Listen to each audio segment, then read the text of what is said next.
wa kanisa la Christian Foundation Fellowship Kiambu kuanzia saa 1 hadi saa 2 asubuhi. Ningetaka nikwambie, our Jehovah God, because the Bible says he is the same yesterday, today and forevermore. He is able to take you to a place of abundance. He is able to take you to Rehoboth in the name of Jesus Christ. Kipindi ni neno la neema, ukiletewa naye Askofu Michael Wandevi wa kanisa la Christian Foundation Fellowship Kiambu.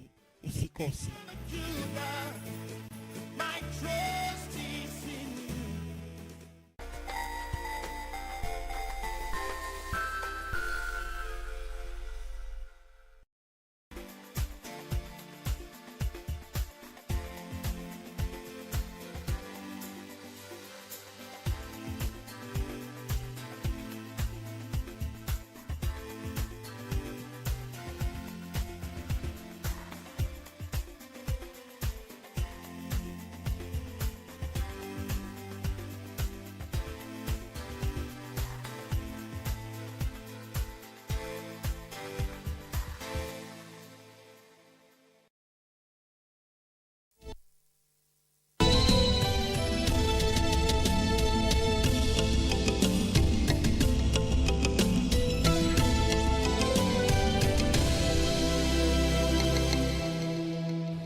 It's 396 days since Kenya reported the first case of COVID-19. Experts said that putting on face masks, washing hands and socially distancing was going to be the new normal, and Kenya is experiencing a third wave of COVID-19. Other countries like Spain are experiencing the fourth wave of the pandemic now. Is this a new normal? How has it been like for you? Have you adjusted to these restrictions, to staying at home, socially distancing and staying with your mask on? Tell us at Purity_Museo and at KBC Channel 1 News. Use the hashtag Channel 1 Weekend to interact with us. Let's kickstart this broadcast with the day's highlights.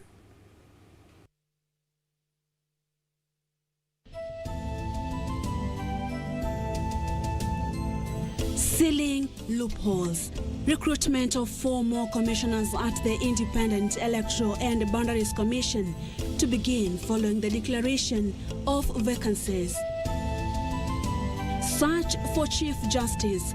Former Director of Public Prosecutions Philip Murgor faces interview panel.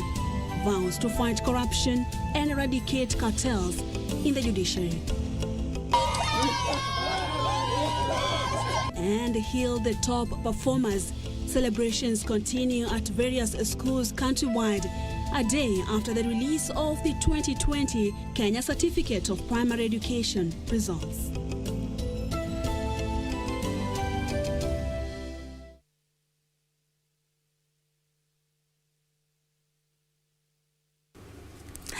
A very warm welcome to the broadcast. My name is Purity Museo and Lucy Mwara is our sign language interpreter. Tonight, our top story, the recruitment of 4 more commissioners at the Independent Electoral and Boundaries Commission is set to begin in earnest following the declaration of vacancies at the electoral body. In a Gazette notice dated 12th of April, President Uhuru Kenyatta announced the positions, paving the way for the constitution of the selection panel to oversee the hiring of the new commissioners. The positions became vacant in a fallout at the commission after the 2017 general election. The exit of 4 commissioners from the Independent Electoral and Boundaries Commission 3 years ago created a huge gap in the management of Kenya's electoral affairs. Since then, IEBC has kept a brave face with Chairperson Wafula Chebukati and the 2 other commissioners maintaining that the commission is up for the task. Roslyn Akombe, Paul Kurgat, Margaret Mwachanya and Consolata Nkatha Maina resigned from IEBC citing lack of confidence in the commission chairperson Wafula Chebukati. Despite publicly announcing their exit from office, the 4 commissioners were assumed to be still in office until they officially tendered their resignation to the president as required by law. That declaration therefore corresponds to the provision of law that the president shall gazette the vacancies in those offices within 7 days when those offices fall vacant. Therefore, I repeat, the only presumption we make here is that the offices fell vacant 7 days before the gazettement, or in the alternative, the resignation crystallized 7 days before the gazettement. Political analyst Martin Andati says that with the publication of the notice of vacancy, the ball has been set rolling for the Building Bridges referendum and the general election. Because once Parliament is done with the process of debating the bill, whether they pass it or reject it, we must go for a referendum, because there are certain clauses you cannot, the protected clauses of the Constitution, you cannot, like the executive, you cannot expand the issues of the constituencies. You can't change the numbers without taking it to the referendum. So for you to be able to effect those changes, you will need a referendum. And you know, a referendum is an election. So for all intents and purposes, you need a fully constituted commission to be able to carry out the referendum. We can forebode will be that first they deal with the BBI election and then subsequently the general election for the new commissioners that come in to fill those positions. The other way is if BBI transaction does not take place, then they have to prepare themselves for next year's general election, which then will be the first task that they will be beholden to hold in the first place. And that says the recruitment of new commissioners will also ensure there is no vacuum at the commission after the 7-year non-renewal contract of Chebukati, Molo and Gulie comes to an end next year. At least with 4 commissioners in place, the commission can still function. Because, you know, once the 4 commissioners are appointed, it means one of them will have to be picked as the vice chair. So with the vice chair, and with the term of this 4, of course, that will be from the 4. So if these 3 are exiting next year, then it means the vice chair can act as the chair. Then you still have the other 3 commissioners constituting the plenary. So there is no vacuum as the process of recruiting the fresh commissioner starts. So that we don't have the kind of vacuum that we have had currently. The recruitment of the commissioners is expected to pave way for the hiring of a chief executive officer, an office that has remained without a substantive occupant since the sacking of Ezra Chiloba. When the secretariat is also put into place, which basically is a recruitment process that will be undertaken by a fully constituted commission of commissioners, then it follows therefore that the easier part will be on the secretariat, recruitment of secretariat, as opposed to the commissioners, because the recruitment of the commissioner is more political than that of the secretariat. Suleiman Yeri, Channel 1 News.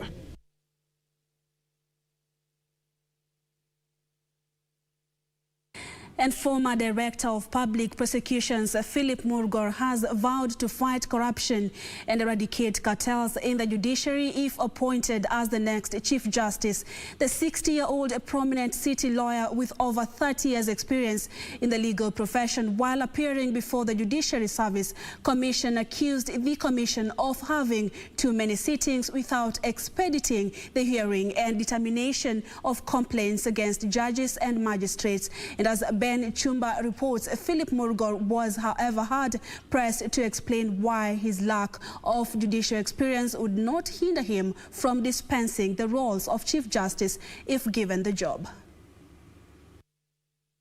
Philip Murgor, who served as the Director of Public Prosecutions between 2003 and 2005, appeared before the Judicial Service Commission as the 5th interviewee for the position of Chief Justice. The former Director of Public Prosecutions vowed to fight graft in the judiciary, citing cartels he claimed are holding the judiciary at ransom. Cartels move on when they can no longer feed and feast.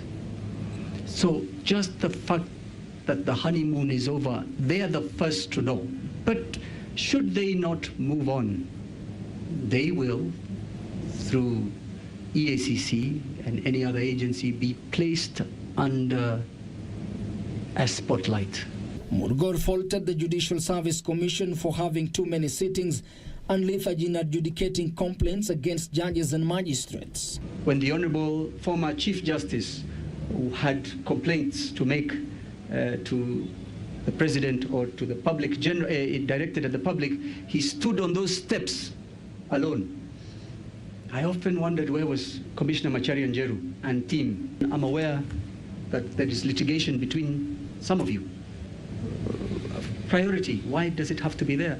The prominent Nairobi-based lawyer who had petitioned the commission to have Deputy Chief Justice Philomena Mwilu removed from the recruitment panel gave the panelist led by Professor Olive Mugenda a difficult time in answering questions. It's a misplaced question. Okay. Ask it another way, maybe I will not ask it another way. All I'll say is this: a man is his history, and we will judge you accordingly. At some point, an exchange ensued between Murgor and Mwilu on the role of acting Chief Justice, when the Deputy Chief Justice inquired whether there has been a vacuum in the office of the Chief Justice following David Maraga's retirement. Senior Counsel, did you say that the situation is different now because we do not have a Chief Justice? I said, as long as it is not a Chief Justice, the chief situation may not change. You've lost me. I'm not sure even you are with the question. Yes, I am. Please repeat it. I am with the question because I'm the person asking the question. Has there been a vacuum?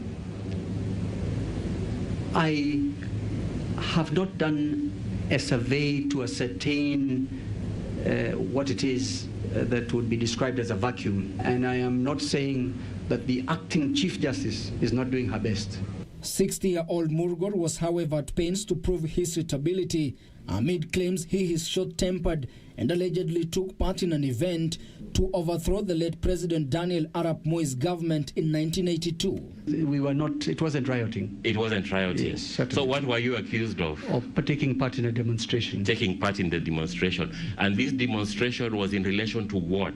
The coup. It was in relation to the coup. Yes. A few years you come to the DPP's office. Now you want to be Chief Justice.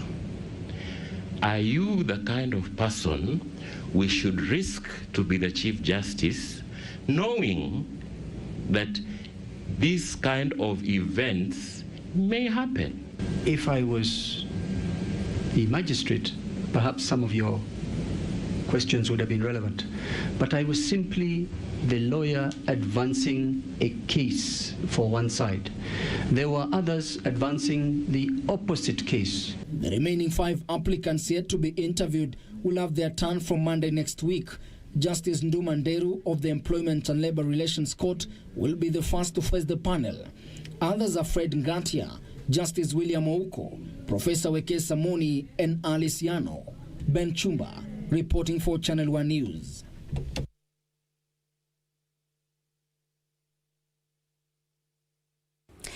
In other news, the Kenya Red Cross Society is warning of a looming humanitarian crisis in many parts of the country occasioned by floods and drought.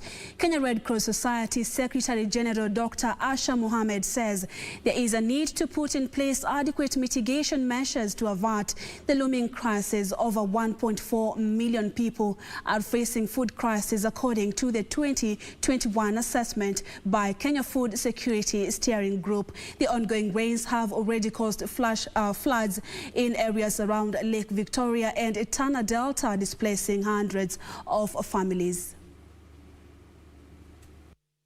Families in drought and flood-prone areas across the country are staring at a crisis, according to Kenya Red Cross Society. Focus by Kenya Meteorological Department paint a dual picture of hope and gloom this year.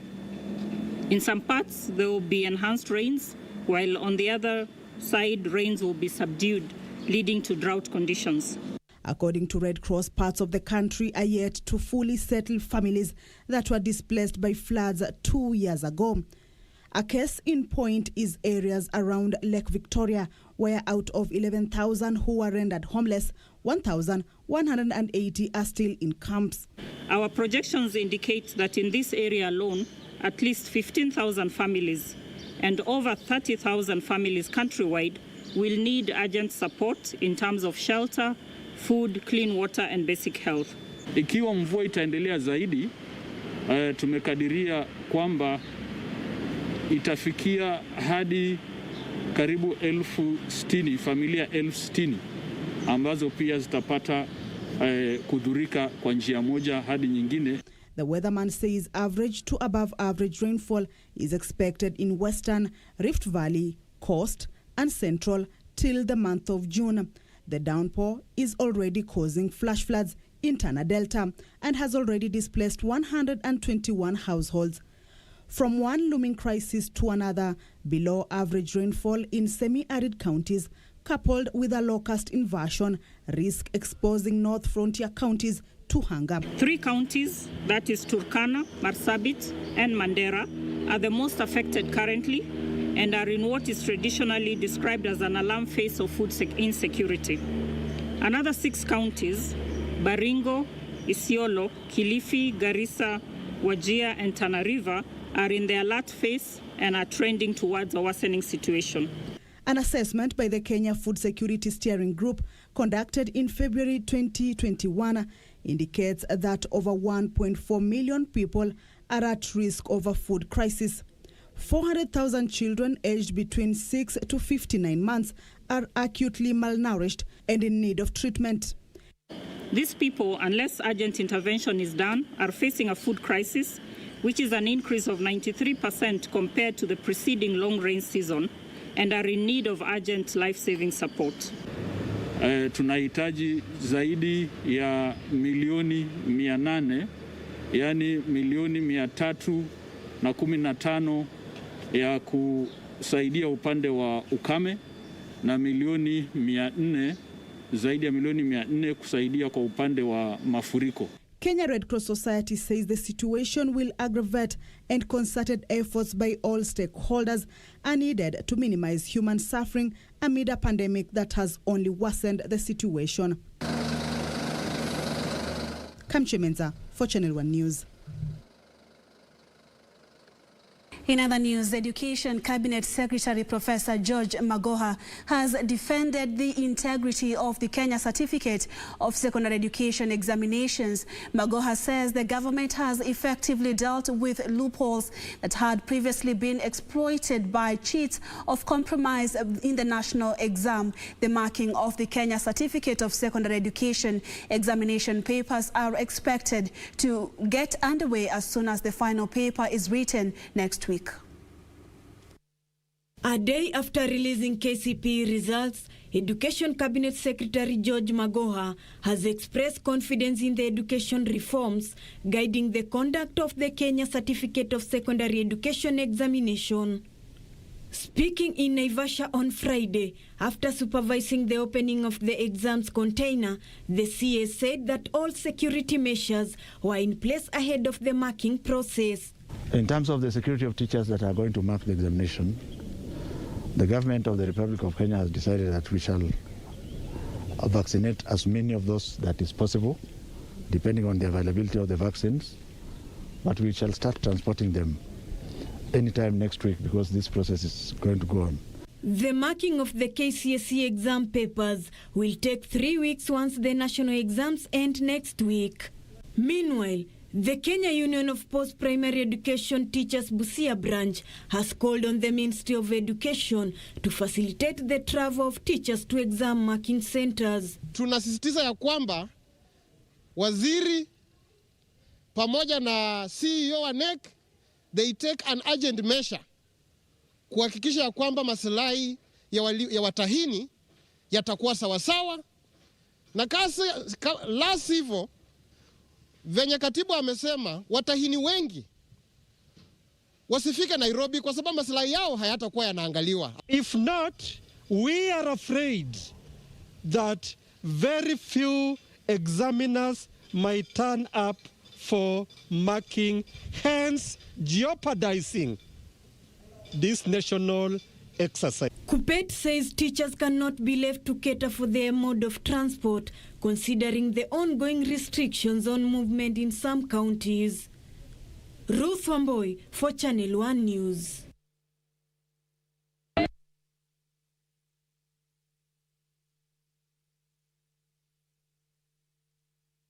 Staying with education matters, the highest score in the Kenya Certificate of Primary Education examination has been on a downward trend for the third year in 2020. The highest mark was 433 compared to 440 in 2019 and 453 in 2018, respectively. Similarly, the number of candidates in who scored between 400 and 500 marks were 8,091 in 2020, which is lower number compared to the number of candidates who managed to score above 400 marks in 2018 and 2019 at 9,673 and 11,559 respectively. However, the number of candidates who scored between 300 and 399 marks was better in 2020 than in 2018 and 2019.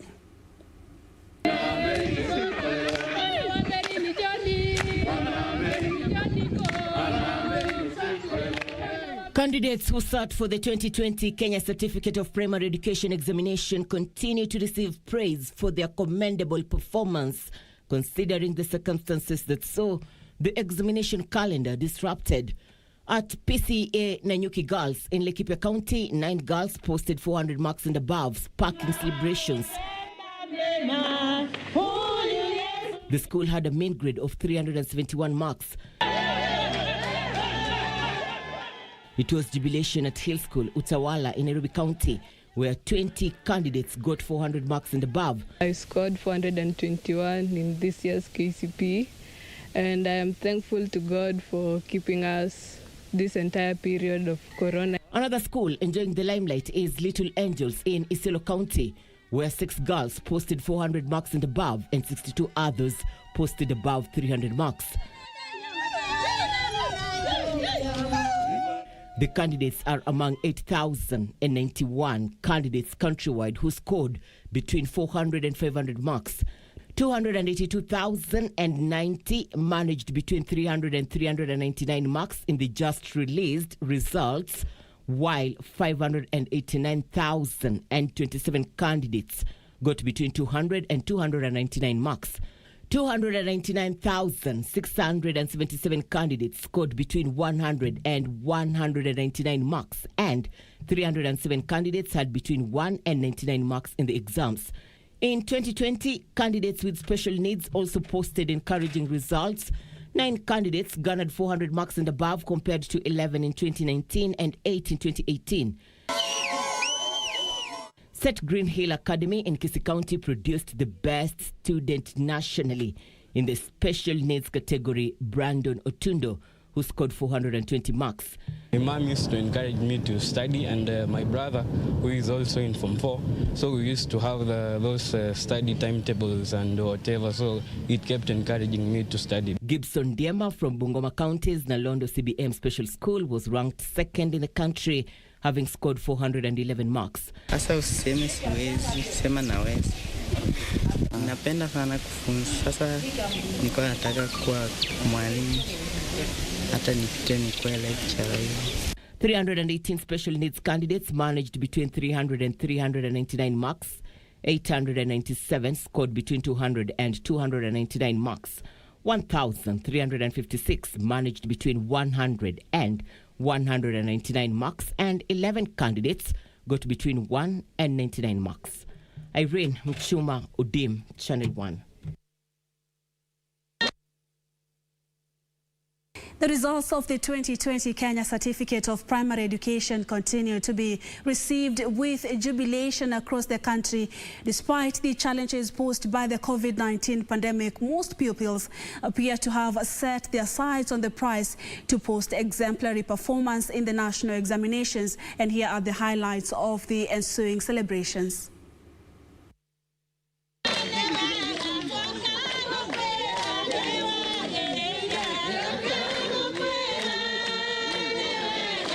My dream school was Kenya High School. Sai, I want to thank my parents juu wamefanya sacrifice kubwa sana nikuwe kwenye niko sai.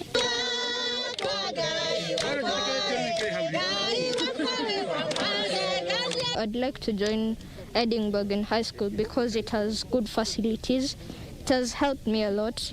I joined in class 7 and yeah, it's a good school.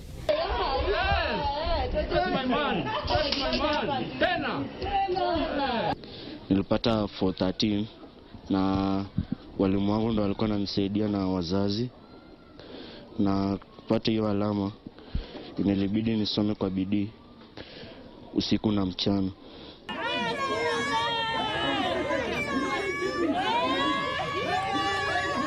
I managed to score 420 marks.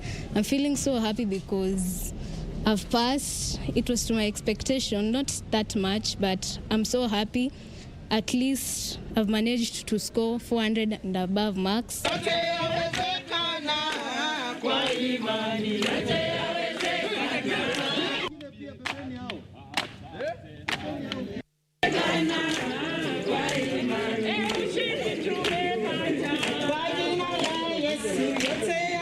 I want to be a doctor in future, and I want to help those who are in need. Okay, Study Girls has been my aspiration since I was a kid, and I want to join it.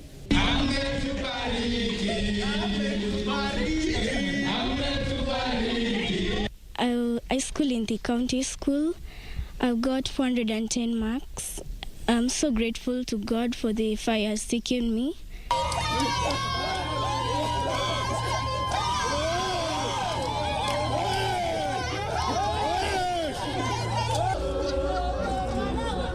want to thank this school for providing for me a conducive environment to read and to understand all that I'm reading.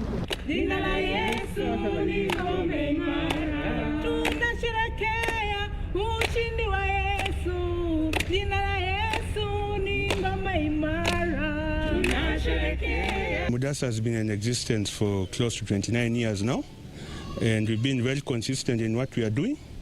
We've always performed well. There is nothing new really to learn from us. We stay focused, our students are disciplined, and the most important is that God has got to be in your favor.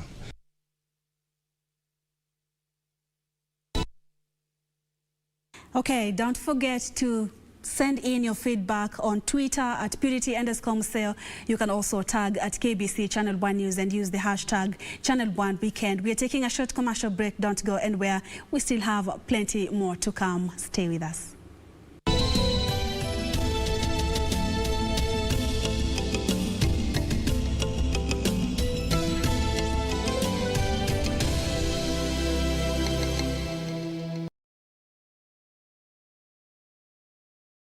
This weekend on KBC Channel 1. Even though he's no longer with us, I know that no matter where he is, he must be very happy to see that we accomplished it.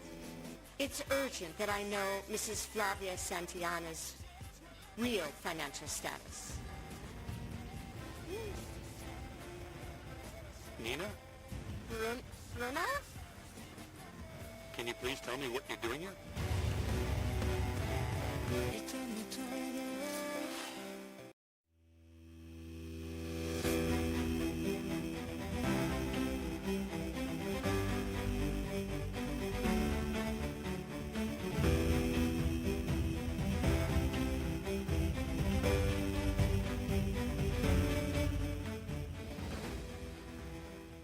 This weekend on KBC Channel 1. I want to talk about women and the workplace. It is estimated today that women work at least 40 hours every week. And so the workplace has become as important as home. I have a lot of strategies. And the treatment of the cancer, it's very expensive. I know it is not easy, but I pray on God that I'll make it. We are encouraging private sector companies to support women so that they can challenge their obstacles. People are getting rid of because of pregnancy. Yeah.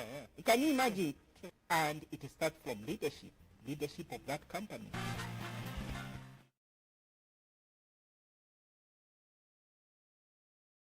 Je, umeomoka? Kama hujaomoka kwenye treatment ndio mambo yote. Hapa tuko na fridge, kodi yake ni CM. tuko na gas cooker, kodi yake ni CK, tuko na TV, kodi yake ni TV, tuko na simu aina ya Samsung ni SM ama Oppo ni Oppo. My friend, mahali popote unanitazama, eka hizo kodi zake kisha utume kwa 4032353 4032353, alafu utakuwa unaomoka na hizi bidhaa. Kumbuka kwenye Quickly ni bila bora zaidi kwa bei chini kwa chini. This weekend on KBC Channel 1. Wiki hii kwenye mkulima tutaangazia kitunguu aina ya Neptune F1. Ningependa kuhimiza mkulima kwenye kitunguu kwa sababu kwa kila chakula ambacho kinapikwa tunatumia kitunguu. Katika eneo hili kitunguu kinafanya vyema kwa sababu mchanga pia ya rutuba, so it does well. Kisha tukuze nduma eneo la Kenya. Nduma mama wameamua kuungana mkono kwa familia zao. Basi usikose kuungana nasi Jumapili saa 9:30 hapa KBC Channel. Talk of teams and teams behind the team. The chase for Emirates FA Cup is on this weekend. Two eventful semi-final matches by England's leading lights are on the cards at Wembley Stadium. On Saturday, 17th of April, Chelsea will clash with Manchester City at 7:30 p.m. Meanwhile, Leicester City will battle it out with Southampton on Sunday, 18th of April at 8:30 p.m. Aptly put, as a team, there is a lot to play for. You either cruise to the finals or get drowned. Live and exclusive on KBC Channel 1. KBC Channel 1, your true sports partner.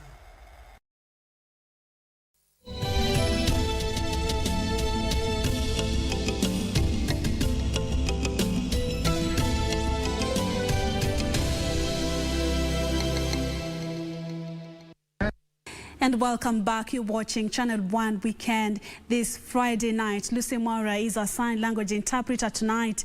1,041 people have tested positive for COVID-19 disease from a sample size of 7,753 tested in the last 24 hours. The positivity rate now stands at 13.4%. According to the latest statistics from the Ministry of Health, 19 deaths have been reported, one having occurred in the last 24 hours, 9 on diverse dates within the last 1 month, while 9 on the late deaths received from the facility record audits. Of the 1,043 COVID-19 positive cases, the youngest is a 2-year-old child, while the oldest is 93 years.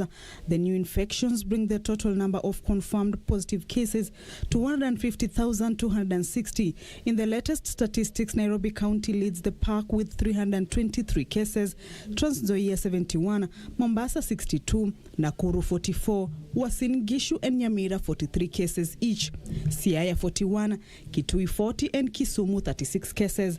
19 deaths have been reported, 1 having occurred in the last 24 hours, 9 on diverse deaths within the last 1 month, while 9 are late deaths from facility record audits. The total number of fatalities now stand at 2,443. In the last 24 hours, 343 people have recovered from the disease, 217 from home-based care and isolation, while 126 from various health facilities across the country.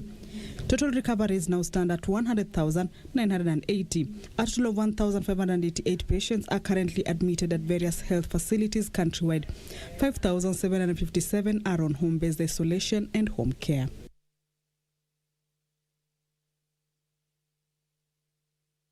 And away from the pandemic, security agents in Baringo County have launched a manhunt for bandits who killed a Kenya Defence Forces soldier on Thursday night at a military camp in Baringo South. The bandits are said to have simultaneously attacked camps belonging to the Kenya Defence Forces General Service Unit, Rapid Deployment Unit and Kenya Forest Service, holding the camps under siege for hours.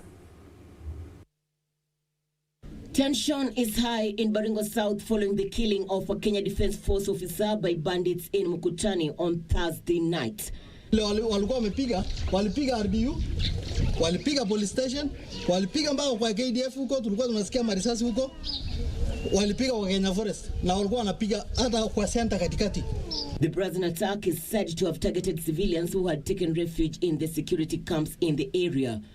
The bandits are reported to have laid siege on 4 security camps in the region. The attack comes just days after Rift Valley Regional Commissioner George Natembeya ordered the resumption of security operations in the area. Watu wetu wamepoteza maisha. Na maisha ya watu wetu ni muhimu kama mwananchi mwingine yote wa nchi. Tunataka security. And we are demanding it kwa sababu ni right yetu. A security caravan was recently organized in the region, and leaders urged to play key roles in ensuring there is lasting peace between communities living in the area. Elsewhere, detectives in Kisumu County have recovered household items believed to have been stolen from various houses within Manyata Estate. Kisumu Central Sub-County Commander James Ngetich says one suspect is in custody even as police pursue other members of the gang believed to be terrorizing area residents. This is a team that is now committing crimes within this area of Manyata, Kondele and Obunga areas. That their days are numbered, and the team which is out during that night or during the night will not leave and will not take chance but to get them and to deal with them as per the law.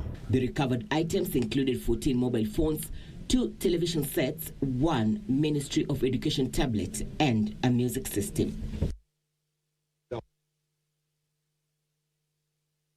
And an activist has moved to court seeking an order to stop the ongoing interviews for the appointment of the Chief Justice. Member Ocharo, through his lawyers Dunstan Omari and Shadrack Wamboi, says the candidates who have been interviewed so far have admitted that they did not fill the wealth declaration form as required by law. Member Ocharo, an activist, has moved to court in a bid to stop the ongoing interviews for the search of new Chief Justice. Through his lawyers Dunstan Omari and Shadrack Wamboi, Ocharo has argued that vetting process has fallen way below the constitutional threshold. They added that the 5 candidates, Professor Patricia Mbote, Appellate Judge Martha Koome, Justice Saidi Chitembwe and Justice David Njagi Marete, have publicly admitted during their interviews that they did not fill wealth declaration forms as required by law. 5 of those who have been interviewed have admitted on national television that they never filed the forms, the wealth declaration forms for their spouses. So the question is, how did they qualify to be shortlisted for the interview? They have also questioned why the interviews are being chaired by Professor Olive Mugenda in open defiance and insubordination of the Constitution and the statutory dictate that demand JSC affairs should either be chaired by the Chief Justice or his deputy. Article 259(3)(b of the Constitution says anybody who is vested with the powers to act substantively in a position where the holder has died or the holder is no longer able to sit shall chair. So by law, under Article 259 7C 3B, only Justice, Deputy Chief Justice, the acting Chief Justice can sit.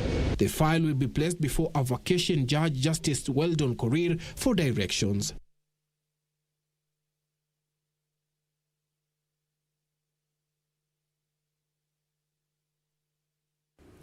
In other news, a section of leaders in Mandera County is calling for peace between the Gare and Murule communities after the killing of Ahad a few weeks ago in Lafay area by unknown persons, fueling intercommunity tension in the area led by the Deputy Governor Mohammed Arai. The leaders urged residents to maintain peace during the month of Ramadan and embrace Islamic teachings on peace. Speaking in Mandera, Arai said the county government has formed an elders task force to curb and build peace in the area, a process which was initiated after the killing of Ahada a few weeks ago in Lafay area by unknown persons, fueling intercommunal tension in the area. Because these are 2 brothers, these are 2 Muslims who are staying together, who have ever been living together harmoniously. is to tell those people that we try to ignite the peaceful coexistence between these two communities.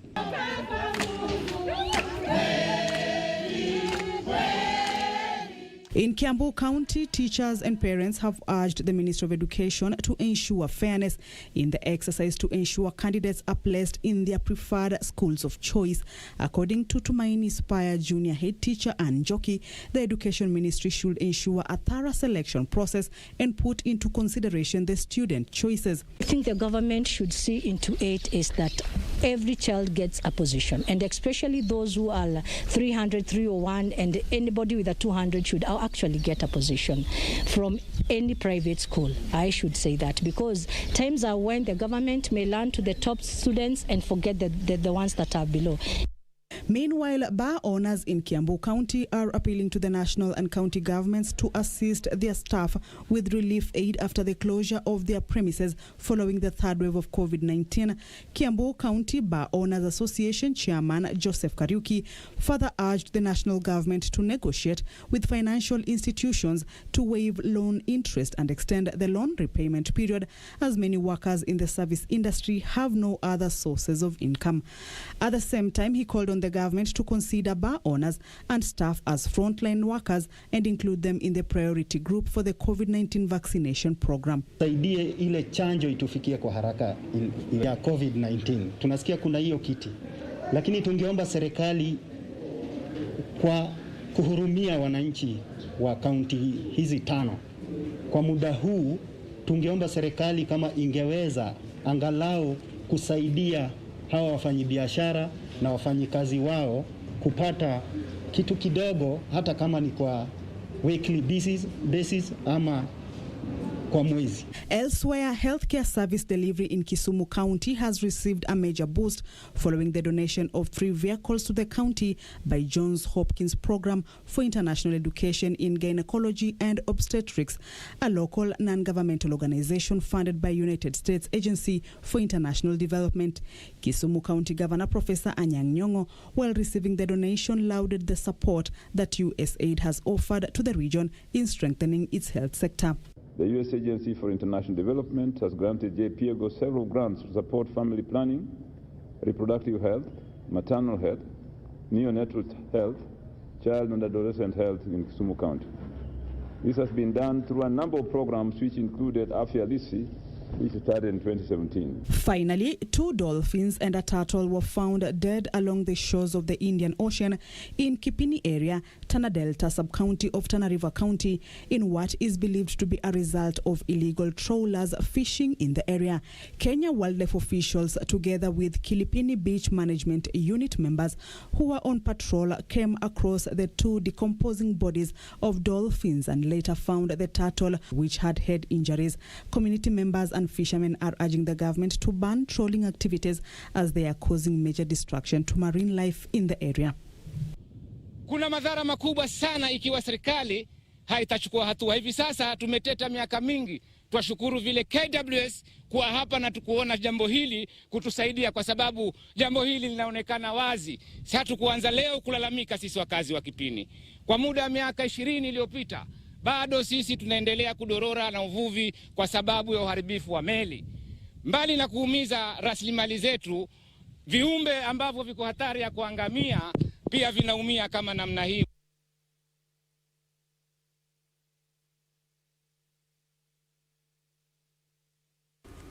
The East African Community and Regional Development Cabinet Secretary Aden Mohamed is calling for full implementation of treaties and protocols that will enable the East African Court of Justice function independently. Mohamed, who graced the closing ceremony of a 5-day induction of the newly appointed 6-judge bench, noted that the court, which serves EAC members' countries, has been receiving many cases. Thus, the need for it to be fully fledged. The president of the EAC, Justice Nestor Kabobera, said that efforts are being made to strengthen areas where the court needs improving throughout the COVID-19 pandemic. The court, with its headquarters in Arusha, Tanzania, has leveraged on the technology used to continue with its operations.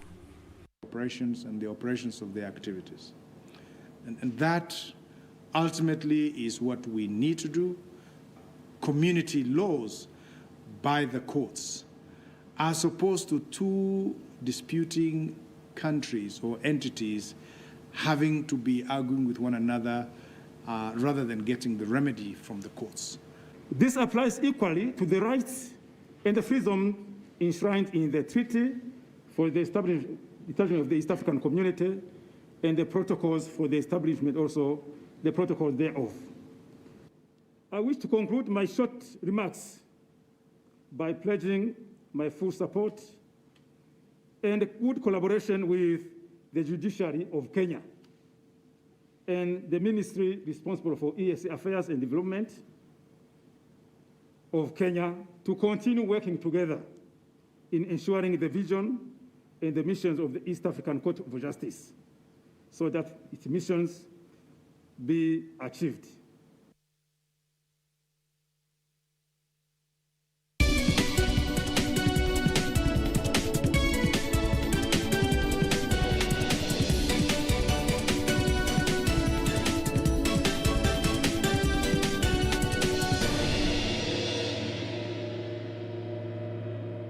It's now time for business news. The Central Bank of Kenya has ordered the liquidation of Chase Bank that was placed under receivership in April 2016 due to the weakened financial position. Central Bank Governor Dr. Patrick Njoroge has appointed the Kenya Deposit Insurance Corporation to execute the liquidation in a manner that protects the interest of depositors, creditors, and the wider public interest. The Central Bank of Kenya has approved the selling off of Chase Bank's assets to settle outstanding debts to creditors and recovery of deposits by customers. CBK Governor Dr. Patrick Njoroge says the decision is informed by a recommendation from the Kenya Deposit Insurance Corporation last Wednesday that the lender be liquidated. Dr. Njoroge says the report from the Kenya Deposit Insurance Corporation indicates that considering the weak status of Chase Bank Limited in receivership's financial position, liquidation is the only feasible option. Liquidation of the lender that mainly focused on servicing the middle class and SMEs brings to an end a 5-year process that started in April 2016 after Chase Bank was placed under receivership after a bank run.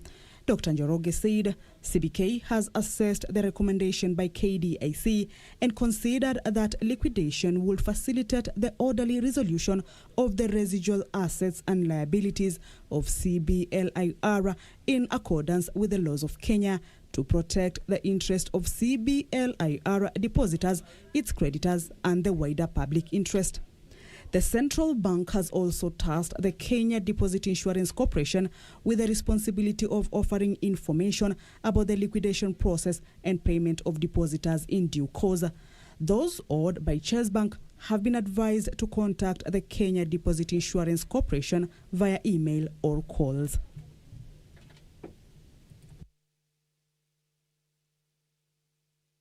The Kenya Revenue Authority has so far collected 21 billion shillings from its alternative disputes resolution mechanism in current financial year. The revenue was generated after alternative disputes resolution cases recorded 109% on-year growth. By the end of last month, the Kenya Revenue Authority had solved 393 tax-related disputes using the alternative dispute resolution mechanism. This represents a 109% year-on-year increase in the number of tax-related contests handled by the alternative dispute resolution mechanism. The taxman says this has spurred up revenue generated from the alternative dispute resolution mechanism by 389% to 21 billion shillings. KRA says the average time taken to resolve cases using the alternative dispute resolution mechanism has reduced from 89 days in the previous financial year to 42 days in the current financial year. The alternative dispute resolution mechanism has been hailed as a game changer in the revenue collection by reducing litigation expenses incurred by KRA and the taxpayers.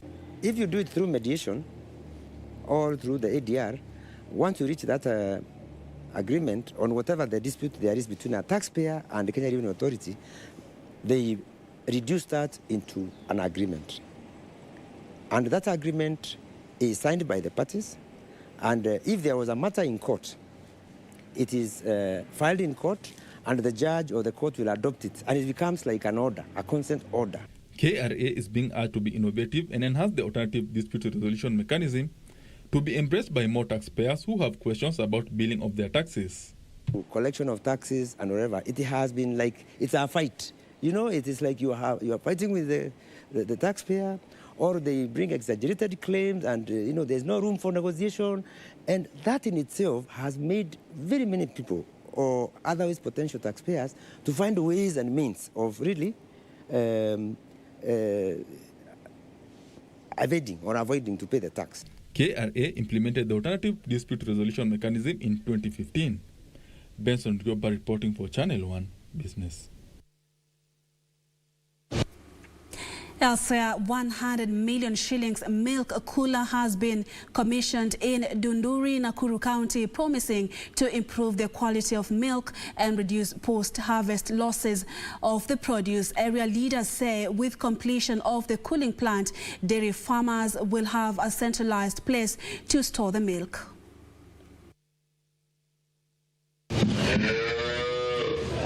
The milk cooler has a capacity of 10,000 liters. Area residents are being challenged to embrace dairy farming as an economic enterprise to tap 10,000-liter capacity cooler as well as a ready market for the farm produce. Yeah, about 15 million, pasteurizer about 15 million, generator about 20 million. So in this place utaona ya kwamba kutakuwa pumped pesa around 100 million within this locality. Farmers and leaders are banking on the milk cooler to help reduce post-harvest losses and improve the market base of dairy cooperatives in the area. Hivyo mimi naona economy ya hii area ikibadilika hata kwa ufugaji ambao utaweza kuwa. Na yale maneno ndio inakuwa targeted kwa youth na ina target wamama ambao wako area ambao pengine amekuwa tu analima mabuti ama anafanya kazi ambao haikuwa inalete mapato. Lakini ile tunataka kufanya ni kilimo biashara na kazi ambao wanaweza fanya. The county government of Nakuru has pledged to finance the purchase of milk pasteurizers, dispensers and cooling systems in effort to boost value addition to stabilize farm gate prices. Kwa hivyo ni kushukuru na shukuru hata serikali yetu kwa sababu hii mradi ni kama njia moja ya kuajiri vijana. Na mimi ningeuliza hata wazazi wale wako na mashamba kidogo, hii katia kijana yako badala ya kwenda kusurura huko, katia sehemu kidogo. Na tunataka masomo ya ukulima, kufuga ng'ombe, na hasa veterinary watuletee mbegu ile mzuri. Once operational, the facility is expected to create hundreds of direct and indirect jobs. Terry Njenga, Channel 1 Business.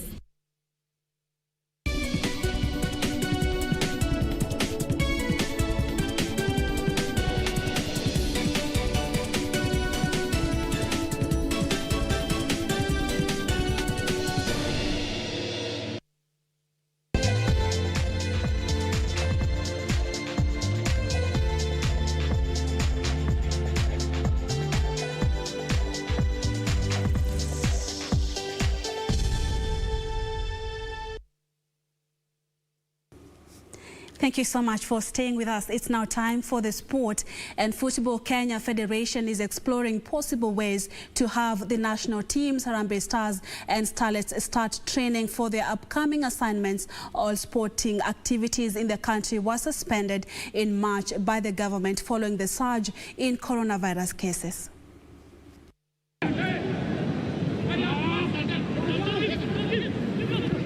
With both the Harambee Stars and Starlets facing assignments next month, the Football Kenya Federation has revealed they are exploring possible ways to have the national teams start their training after the government left matters of sports resumption in the country in the hands of Ministry of Health. Sports was halted by President Uhuru Kenyatta following the rising numbers of COVID-19 infections in the country.